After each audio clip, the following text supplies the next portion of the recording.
We have a frost-free Silcock issue right here.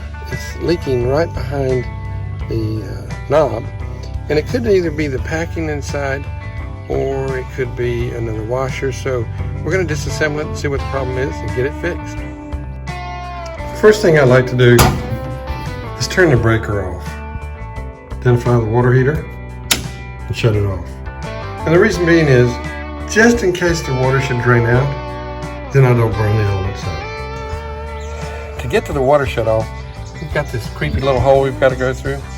So I'm going to take this off, and just to make it feel good for myself, I'm going to blow it out.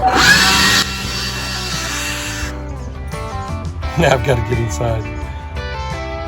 I hope there's no snakes in here. I hate snakes. Remember that scene in Indiana Jones?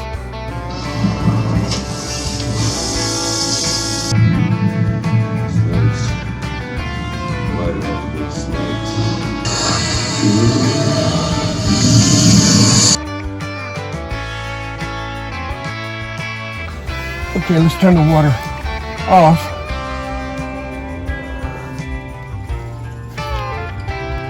There wasn't a snake in here. He said, I know. But there was a snake's skin. Oh, that's creepy. The only tools you need is a pair of channel locks and a crescent wrench.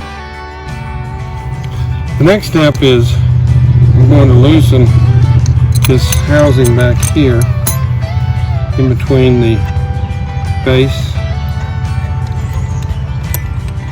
Once I take that off, then I'm going to unscrew this.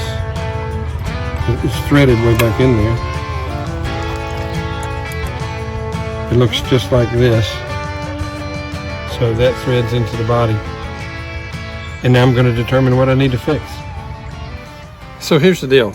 I went to the Home Depot to find basically packings and washers. And I was going to rebuild this. There's a washer there, packing down here, another washer. And so in talking to the gentleman in plumbing, we could go through and try to figure out what washer fits here, what's the specific size and so on and so forth. Or I can just buy a whole new piece. Well, that's what I opted for. I'm not going to have to install this, but what I am going to install is this piece as it comes out of here, put it in the other one, tighten it up, and that should be fine. But we'll find out in just a moment. By the way, this piece is $30.85. It's well worth it to go ahead and get this, remove the guts, put it in, and know that all the interior piece is brand new, as opposed to trying to fiddle-faddle for maybe a few dollars to fix this. But either way, you decide. So here we go. I'm going to insert it in there slowly and softly. Once it stops, you turn this, again, very slightly, don't over tighten.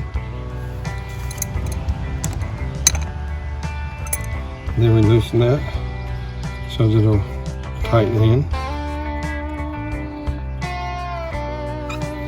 Now, I'm going to use the channel locks just to hold this again, pulling the head, and not going to over tighten this either.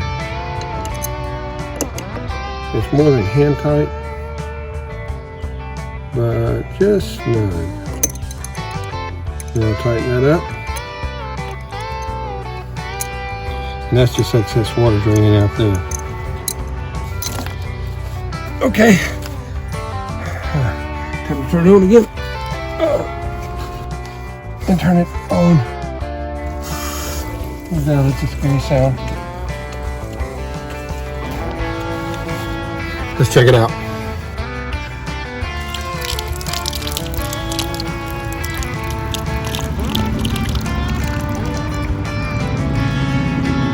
That did it. The leak was right behind the knob here. It was flowing through there and coming out. It was a slow leak, about 2 gallons a day, just on that little drip, which is 60 gallons a month. That's a lot of water. So it just makes sense to fix water leaks when they occur.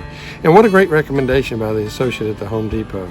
Just go ahead and replace the whole piece. Don't cheap out and do little parts and pieces that may not work anyway, and you may have to go back and get the whole piece. So It was a great way to get this job done and make sure that it's done correctly.